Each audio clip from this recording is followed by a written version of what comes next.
bacain baru Bapak bareng ya. A'udzu billahi minasy syaithanir rajim. Kenapa? 1 2 3. A'udzu billahi minasy syaithanir rajim. Washinnya tebelin. Wasyamsu, yang kedua sin tipis. Sin pertama tebal, sin kedua tipis. Wasyamsu tajri, jimnya qalqalah sugro, pentulannya setengah. Tajri limustaqor, sinnya tipis lagi. Limustaqorril, masukin idgham bila guna, kasrotain ketemu lam. Limustaqorril laha. Kenapa? 1 2 3. Wasyamsu tajri limustaqorril laha. Jangan ada pantulan sinnya ya. Jangan limus, se-nya hilangin. Jangan limusta, nah itu nggak boleh. Limusta langsung. Limustaqorril langsung ya. Lagi ulang. Wasyamsu. Tarik napas. 1 2 3. Wasyamsu tajri limustaqorril laha. Dzalika qalqalah lagi pantul sugro ya, pantulannya setengah. Qaf taqdirul azizai, bukan ajijil. Nah, kalau yang baca jim berarti naik lidahnya ke atas. Ujung lidah jangan ditaruh di atas, taruh di bawah antara gusi sama gigi bawah. Azizai, zai merenges, giginya kelihatan. Azizil alim. Dzalika taqdirul azizil alim. Apa? 1 2 3. Dzalika taqdirul azizil alim. Wal qamara qaddalnya ada tasdid ya. Qaddarna, nanya panjang mat asli. Qaddarnahu mana, mananya mat tabi'i 2 rokat. Manazila hatta, tanya juga mat asli ya, panjang fathah berdiri. Hatta adakal, masukin alif lam. Kal urjunil qadim. Kenapa? 1 2 3. Wal qamara qaddarnahu manazila hatta adakal urjunil qadim. Ulang dari atas, tahun. Tarik nafas 1 2 3. A'udzu billahi minasy syaithanir rajim. Tarik nafas. Wasyamsu tajri limustaqorril laha. Tarik nafas. Dzalika taqdirul azizil alim. Tarik nafas. Wal qamara qaddarnahu manazila hatta adakal urjunil qadim. Sadaqallahul azim. Bismillahirrahmanirrahim. Qala musannifu rahimahullahu ta'ala wa nafa'na bihi wa bi barakati ulumihi fid dharain amin. Ini menerangkan ayat yang tadi kita baca ya. Ayat ke-38, wasyamsu tajri limustaqorril laha, bahwa matahari itu beredar pada porosnya ya. Dzalika taqdirul azizil alim, itulah takdir atau ketentuan atau ketetapan Allah yang maha mulia lagi maha mengetahui. Jadi Intinya memang walaupun teori-teori angkasa ya, astronomi banyak ditemukan sekarang, diantaranya ya matahari ya. Kalau di buku-buku fisika atau buku-buku kimia ya. Tapi sebetulnya Islam sendiri udah memberitahu ya, sudah memberikan informasi. Kalau di buku-buku fisika nanti bakal kita kenal tuh teori Aristoteles ya. Aristoteles juga ada tuh ya tentang matahari. Bahkan terjadi perdebatan bahwa apakah matahari itu pusat alam semesta atau bukan. Nah, kalau versinya tafsir Yasin ini disebutin ya kemarin, matahari itu termasuk bagian pusat alam semesta.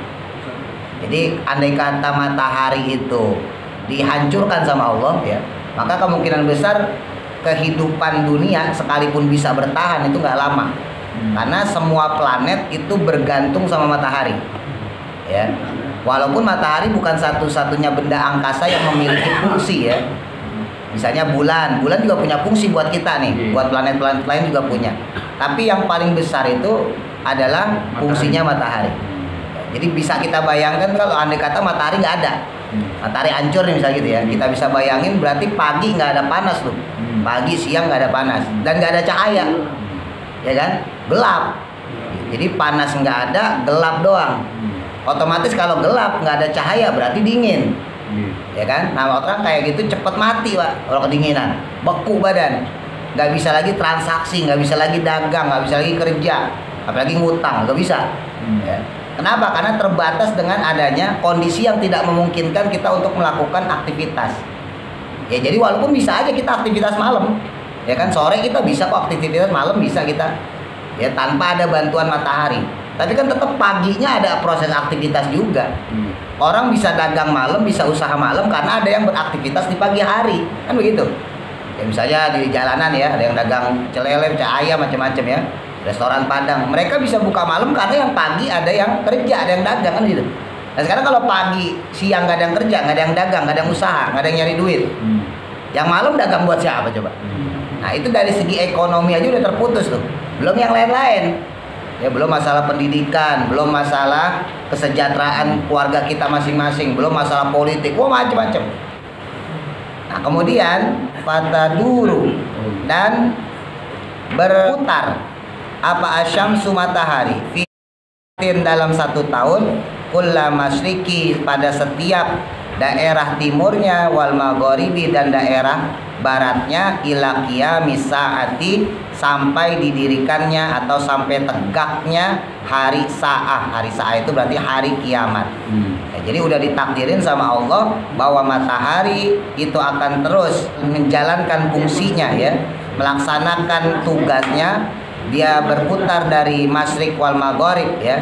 Dia berputar dari timur dan barat di area poros edarnya sampai nanti hari kiamat. Fayakunu maka kejadiannya kullu dauriha yaitu pada setiap peredarannya ditakdiri dengan ketetapan Allah, dengan takdirnya Allah, Al-Azizi yang maha kuat, yang maha perkasa, Al-Alimi yang maha mengetahui. Li'anna Allah Ta'ala karena sesungguhnya Allah Subhanahu wa Ta'ala itu qadirun maha kuasa ala kulli syai'in atas setiap sesuatu. Ai maksudnya la yu'jizuhu bahwa tidak ada kelemahan bagi Allah. Ya ijadu syai'i yaitu untuk menjadikan sesuatu atau mewujudkan sesuatu. Li'annahu karena sesungguhnya Allah Ta'ala itu alimun adalah zat yang maha mengetahui bimasalihi ibadihi dengan berbagai kemaslahatan hamba-hambanya. Jadi di sini ditegaskan di antara kenapa Allah bikin matahari ya, itu sebagai bagian ayat ya, tanda kebesaran Allah juga. Tanda kebesaran Allah atau ayat Allah itu banyak sebetulnya, Pak.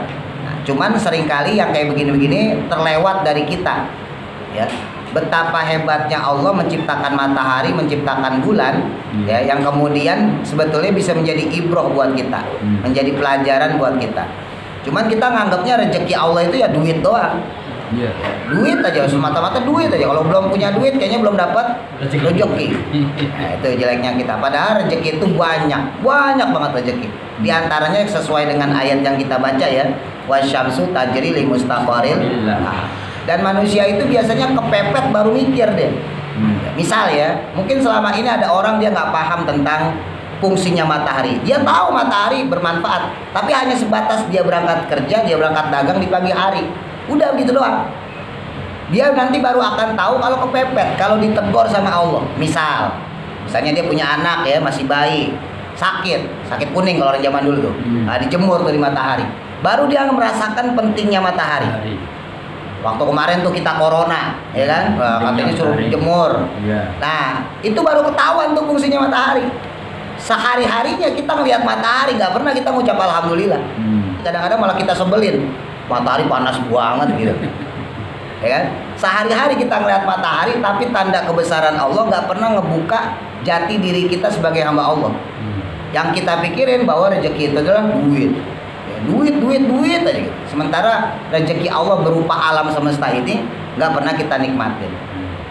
Dan di dalam dimensi takdir Allah, ketetapan Allah, itu nggak ada yang jelek, Pak. Semuanya bagus. Semuanya itu demi proses kehidupan manusia. Walaupun dalam diri kita itu ada yang baik, ada yang buruk. Jadi yang terkena efek baik buruk itu adalah kitanya. Sementara takdir Allah nggak ngaruh. Menurut Allah baik semua. Misal ya, kita dagang atau kita kerja. Kalau kita dagang misalnya, kita dagang sesuatu barang nggak laku nih hari ini. Berarti Allah sedang melakukan pedagang lain yang sama seperti dagangan kita. Laku. Iya. Nah, apakah kita sadar bahwa secara nggak langsung tidak lakunya kita membantu orang lain jadi laku? Cuman kebanyakan kita enggak. Malah iri. Nah, malah iri, malah dengki. Iya, marah hasut, ya kan? Nah, iya. Kenapa? Karena dia memikirkan bahwa temennya kok laku, saya enggak. Kenapa? Karena ketika seseorang merasakan dirinya tidak laku, dia mikirnya cuma dirinya doang. Dia nggak mikirin orang lain, tuh egoisnya kita. Padahal dengan Allah melakukan orang lain ya, dagangannya jadi laku, maka otomatis apa yang dia inginkan itu tercapai. Bisa jadi kita nggak dilakuin karena emang kita nggak punya masalah apa-apa. Listrik aman di rumah, air udah kebayar, ya, anak sekolah udah kebayar, beras kita punya stok. Nah, barangkali teman kita nih yang dagangnya sama kita dibikin laku sama Allah karena dia lagi butuh. Dia belum bayar listrik, belum bayar anak sekolah, belum bayar air, macem-macem. Anaknya sakit, makanya dibikin laku sama Allah. Kita kan nggak pernah mikir ke situ. Adanya seujon ya, itu dukunnya siapa sih itu dukunnya? Itu pakai apa sih? Tadi saya sampaikan dalam ketetapan Allah, dalam takdir Allah, Pak, nggak ada yang buruk, Pak. Semuanya baik. Berlaku baik buruk itu adalah pada kita. Tapi dalam ketetapan Allah sendiri itu nggak ada yang buruk, nggak ada yang buruk. Ada orang misalnya kecelakaan, ketabrak mobil, gitu ya, atau ketabrak motor. Oke, buat dia itu sebuah kecelakaan, sebuah keburukan, ya jelek, ya. Tapi buat orang yang nolong dia, misalnya dokter, ambulan, dan sebagainya ya, yang menolong dia dapat hasil. Orang yang nolong dia naikin ke ambulan dikasih duit, ya kan? Orang yang bawa dia ke rumah sakit dikasih duit, ambulannya dibayar, dokternya dibayar, perawatnya dibayar, apoteknya dibayar, susternya dibayar. Jadi dibalik orang yang sedang mengalami keburukan, yang tertimpa musibah, ternyata ada orang yang mendapat keuntungan. Itu yang disebut dengan baik dan buruk sebetulnya. Dan itu yang ngelola Allah, Pak. Ya, yang ngelola Allah. Jadi kita kalau mendapatkan satu hal yang nggak enak ya, satu hal yang kurang baik, satu hal yang buruk, sebetulnya nggak boleh kita tersulak ya, nggak boleh kita ngomong kayak gitu, nggak boleh kita ngumpat ya, kita nggak boleh maki-maki, nggak boleh caci maki, nah sumpah serapah, nggak boleh gerundel. Kenapa? Karena di balik apa yang kita dapatkan sekarang itu ada orang yang mendapatkan kesenangan. Nah, disitulah ujian kemanusiaan buat kita ya, jadi pola pikir sekarang diubah, Pak. Pola pikir sekarang diubah dalam artian ketika kita mendapatkan satu musibah, satu keburukan, satu kesalahan, itu pasti ada hikmahnya. Yang dimaksud ada hikmahnya itu bahwa ada orang lain yang mendapatkan keuntungan itu. Ada orang nih dipromosiin naik jabatan misalnya, ternyata yang naik satu, lah kan nggak mungkin dua-duanya. Yang satu dia naik, bisa jadi komisaris atau mungkin jadi direktur utama misalnya. Ya otomatis yang satu kagak. Ya itu udah hukum sunatullahnya begitu. Nah, ketika yang satu dinaikin barangkali karena dia memang dalam keadaan kebutuhan yang mendesak. Mungkin anaknya pengen kuliah belum punya duit, Sementara yang nggak dinaikin dia nggak punya masalah apa-apa. Nah itu pentingnya ketika kita menyadari takdir Allah. Semua ya, semua kehidupan. Makanya kata Nabi, sungguh hebat seorang muslim sejati itu. Sungguh hebat seorang mukmin sejati itu. Kenapa ya Rasul, kata sahabat? Nabi bilang, semua yang dia dapatkan, semua yang dia alami, semuanya dianggap baik. Ketika dia diuji, dia bersabar. Ketika dia mendapatkan nikmat, dia bersyukur. Itu ciri mukmin sejati yang beruntung, kata Nabi. Jadi ketika diuji, dia bersabar. Ketika dia mendapatkan kebaikan anugerah dari Allah, dia bersyukur. Nah jadi intinya ya, ketika Allah memberikan satu gambaran, misalnya seperti matahari yang dicontohkan kepada kita, itu harusnya menjadi ibroh buat kita, menjadi pelajaran buat kita. Kalau matahari yang segede itu aja Allah bisa urus, matahari Pak yang segede itu bisa Allah urus. Puternya gimana, dari kiri ke kanan, dari tengah ke belakang, dari atas ke bawah, masyrik wal maghrib, timur ke barat, itu bisa Allah urus Pak. Bisa Allah urus. Dan sampai hari kiamat gak bakal berubah ya. Kalau berubah berarti kiamat, tadi disebutnya di sini. Itu bisa Allah urus. Lah kalau cuma kita doang, kita nih yang manusia seuprit dibandingin matahari, gedean matahari. Kita yang manusia ini kecil, itu gampang banget diurus sama Allah. Kalau yang matahari aja gampang diurus sama Allah, apalagi manusia. Makanya salah satu hal yang menjadi dosa besar itu adalah ketika seseorang dia itu tidak yakin dengan takdir Allah. Ya, dia tidak yakin dengan takdir Allah. Bukan tidak berusaha, berusaha. Bapak dagang, bapak kerja, besok berangkat gitu ya. Ikhtiar harus dilakukan, doa harus tetap dilakukan. Tapi keyakinan kita jangan sampai berubah. Ya, berubahnya gimana? Ketika kita berpikir, hari ini saya dapat duit gak ya? Hari ini saya dapat duit gak ya? Kesannya Allah pelit banget. Walaupun mungkin hari itu emang kita gak dapat duit ya, selain gaji. Yang dagang misalnya gak dapat untung. Bisa jadi, tapi jangan sampai kita mengawali kita kerja, mengawali kita usaha dengan curiga pada Allah. Hari ini saya dapat untung gak ya? Hari ini saya dapat duit gak ya? Kesannya Allah pelit banget. Ingat, ini bolak-balik disampaikan tadi ya, bahwa kalau matahari aja yang segede begitu bisa Allah urus, apalagi manusia yang cuman makhluk yang kecil. Gitu ya Pak ya. Fali ajli zalika, maka dengan sebab kemaslahatan tersebut, ja'ala maka menjadikan Allah Ta'ala, Allah Subhanahu wa Ta'ala, li syamsi pada matahari, mustaqarran dia bisa beredar, hatta tatima sehingga sempurnalah masolihu ibadihi, kemaslahatan hamba-hambanya. Jadi perputaran matahari, keberadaan matahari, peredaran matahari itu tujuannya adalah untuk kemaslahatan, kemanfaatan kita umat manusia. Wa qala ba'duhum, dan berkata sebagian daripada mereka, maksudnya ulama, ya mustaqarrus syamsi, adapun lafaz beredarnya matahari, yakunu yaitu adanya, yakni fil kiamati pada hari kiamat. Li'anahu karena sesungguhnya yang demikian, hina taqumu saat berdiri al kiamatu hari kiamat, tabqa maka tetaplah apa asyamsu matahari fi makanin pada satu tempat, wayadhabu namun lenyap apa nuruha nurnya, cahayanya. Jadi ada satu riwayat mengatakan kelak nanti di hari kiamat matahari tetap ada tapi cahayanya nggak ada lagi. Fatabqa maka tetapnya matahari tersebut bila nurin dengan tanpa cahaya.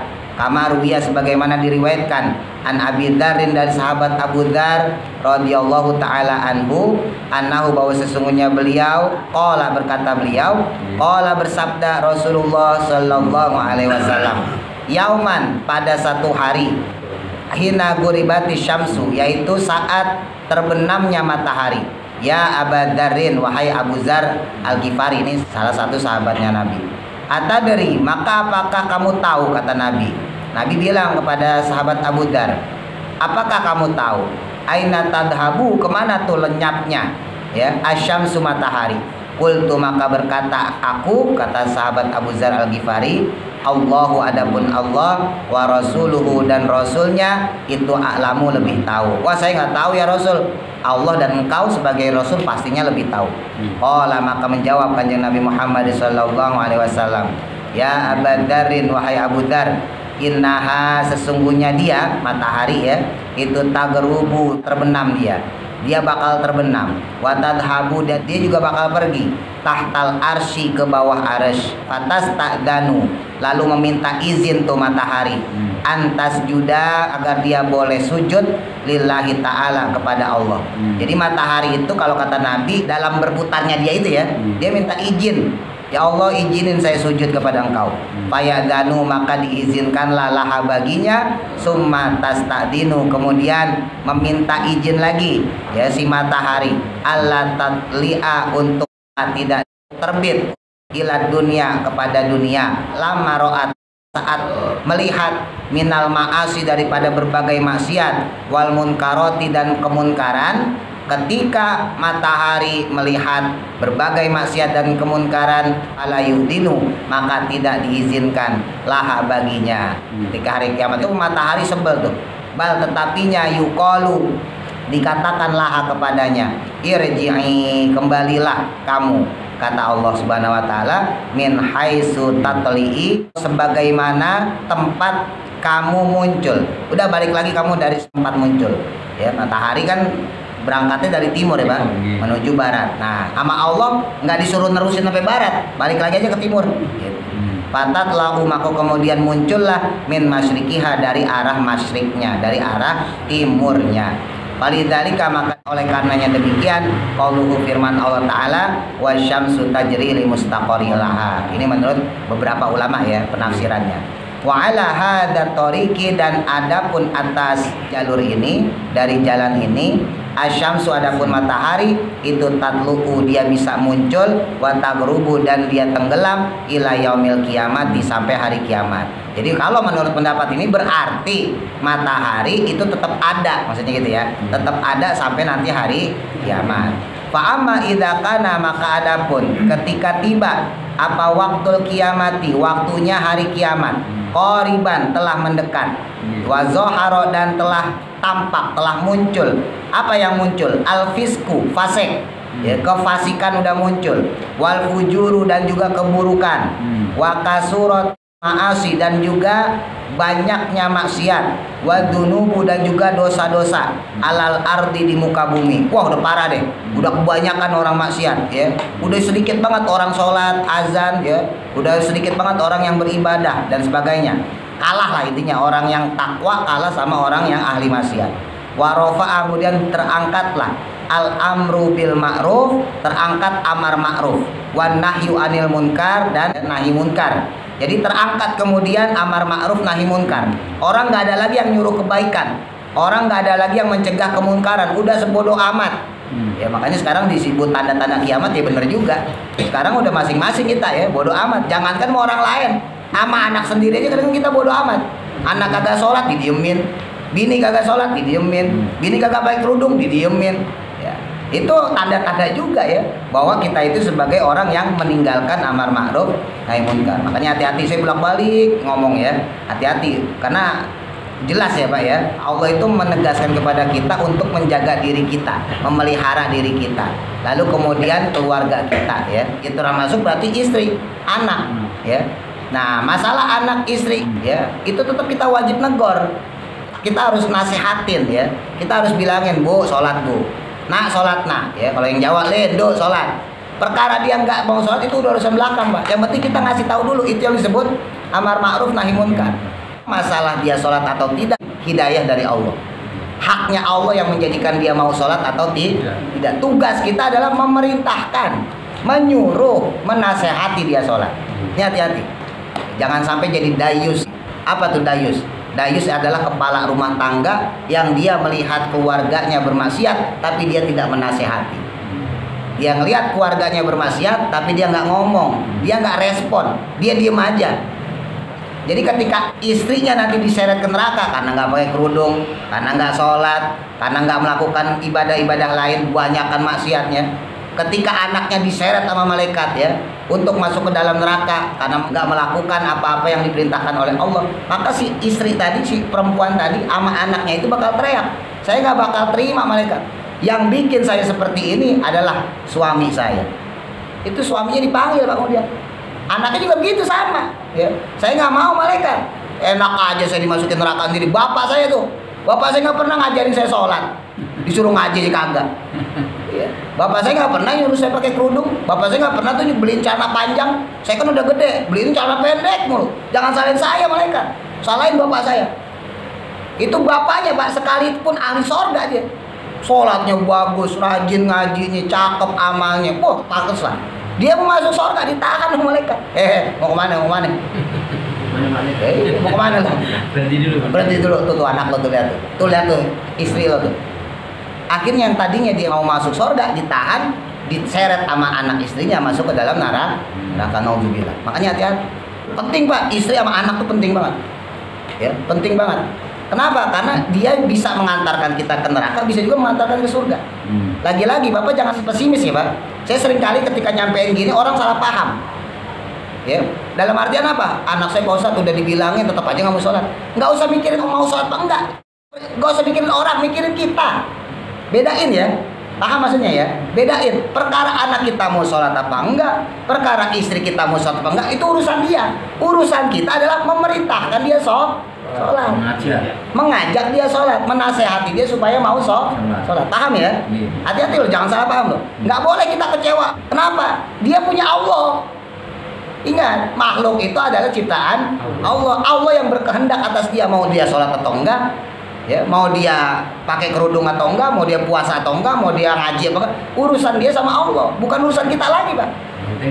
Yang penting tanggung jawab kita sebagai orang tua, nyuruh dia sholat, nyuruh dia pakai kerudung, suruh dia ngaji, fasilitasin Pak. Tugas kita adalah memfasilitasi. Kayak anak lah misalnya, saya bolak-balik ngomong, Bapak udah punya anak misalnya 12 tahun, 13 tahun SMP ya, jangan lagi beliin celana pendek. Itu tanggung jawab juga Pak, bentuk tanggung jawab. Syukur-syukur kalau anak kita sekolahnya di sekolahan agama, MTS ya, sanawiyah, atau sekolah Islam udah langsung pakai celana panjang. Tapi kalau yang sekolah SMP, hukum tetap hukum, dosa Pak itu. Tapi nggak apa-apa, biarin di sekolahan, yang tangguh kan gurunya. Yang sekolah negeri, yang sekolah swasta, celananya pendek, padahal kan aurat itu Pak. Tapi di rumah jangan, sampai rumah kita ngomong. Kalau emang kita lagi kerja, lagi dagang, pesenin sama istri kita, mah nanti kalau si abang pulang suruh ganti langsung pakai celana panjang. Beliin celana panjang mulu, celana pendek buang. Selama masih ada celana pendek bakal dipakai. Jadi terbiasa Pak. Saya alhamdulillah dari SMP itu pakai celana panjang mulu. Makanya sampai gede sampai tua ya nggak mau pakai celana pendek. Tapi sekarang malah sarungan mulu malah ya. Orang yang biasa pakai celana pendek emang dari dulunya pakai celana pendek. Lah kadang-kadang bapaknya sendiri pakai celana pendek. Mending dengkulnya bagus. Dengkul koreng doang aja. Kagak sadar apa itu aurat. Kagak sadar apa? Itu dipertanggungjawabkan loh. Iya itu. Ya makanya tadi boro-boro kita ngurusin orang kita aja berantakan. Ya. Ini teguran ya. Jadi kita harus sadar. Kita kan pengen masuk surga. Dengan bapak pakai celana panjang, anak kita pakai celana panjang, kalau dia perempuan pakai jilbab, ya istri kita pakai jilbab, itu simpel Pak, simpel segitu. Itu seharian pahala terus. Jangan sepelein tuh. Menutup aurat itu perintah Allah bukan? Iya. Perintah Allah ya, sepakat ya. Menutup aurat perintah Allah. Kalau melakukan perintah Allah dapat pahala nggak? Dapat. Maka selama dia menutup aurat, kita dapat pahala sebagai bapaknya. Selama dia nutup aurat sebagai suaminya, kita dapat pahala. Walaupun bukan kita yang melakukan. Bayangin dari dia pulang sekolah misalnya ya, jam 1, jam 2, jam 3, sampai dia main sama teman-temannya, main bola, main ini, anak kita yang laki misalnya, atau yang kuliah dia berangkat kuliah, atau istri kita ke pasar kemana-mana, dengan nutup aurat dia dapat pahala, kita dapat pahala. Tanpa ngapa-ngapain Pak. Ini yang sering terlupakan sama orang. Betul, pahala itu lewat sholat, lewat puasa. Tapi ingat, amar ma'ruf juga termasuk pahala. Ya, kan dia pakai jilbab gara-gara kita tegur. Dia pakai kerudung gara-gara kita tegur. Anak kita tutup aurat gara-gara kita tegur. Itu amar ma'ruf, itu pahala dan dilakukan sama dia, pahala lagi terus. Jadi seharian kita dapat pahala gratis Pak. Tiap detik sama malaikat dihitung pahala. Selama tuh kerudungnya, selama celana panjangnya belum dicopot, pahala. Bayangin dapat pahala gratis seharian. Tuh, tanpa melakukan apa-apa, tanpa ngeluarin duit, orang kita gak sedekah, tanpa Allahu Akbar, orang kita bukan sholat. Paham maksudnya ya? Itu jariyah yang luar biasa. Ya, makanya itu hal sepele itu. Cuman kita kan nganggepnya, maaf ya, ibadah tuh dianggapnya cuma sholat doang, sholat, zakat, puasa. Padahal itu juga termasuk yang paling besar. Ibadah yang terbesar itu ketika pada anaknya sendiri, pada keluarganya. Sebaliknya Pak, Ketika ada orang laki-laki nih ya, dia ternyata istrinya masuk surga, anaknya masuk surga. Dasar istri soleha masuk surga berarti istri soleha, Pak. Ya. Anaknya masuk surga, otomatis anaknya anak soleha. Dia nggak bakal mau. Malaikat Ridwan nyuruh dia masuk surga, dia nggak mau. Apa kata tuh anak? Apa tuh kata si perempuan yang jadi istrinya? Saya mau masuk sekeluarga. Suami saya yang di neraka, tolong bawa kemari. Saya nggak bakal masuk kalau saya belum bertemu suami saya. Si anak juga gitu, Pak. Saya nggak mau masuk ya Allah sebelum saya ketemu sama bapak saya. Saya bisa masuk surga karena bapak saya nyekolahin saya. Karena bapak saya nyuruh saya ngaji. Saya dididik, saya disuruh sholat, saya disuruh baca Quran, saya disuruh macam-macam ibadah. Sehingga saya bisa masuk surga. Tanpa jasa bapak saya nggak bakal bisa masuk surga. Maka saya minta ya Allah supaya bapak saya bersama saya masuk ke dalam surga bareng-bareng. Ya permintaan penduduk surga kan wajib diturutin, Pak. Bapak tadi surga minta apa aja diturutin nggak? Turutin. Lah ini anak minta supaya bapaknya bareng sama dia, diturutin gak kira-kira? Turutin, dicomot kita pada neraka. Wah, udah gosong banget ini. Comot kita, dimasukin ke dalam surga. Jadi jangan sepelekan masalah keluarga, besar banget itu.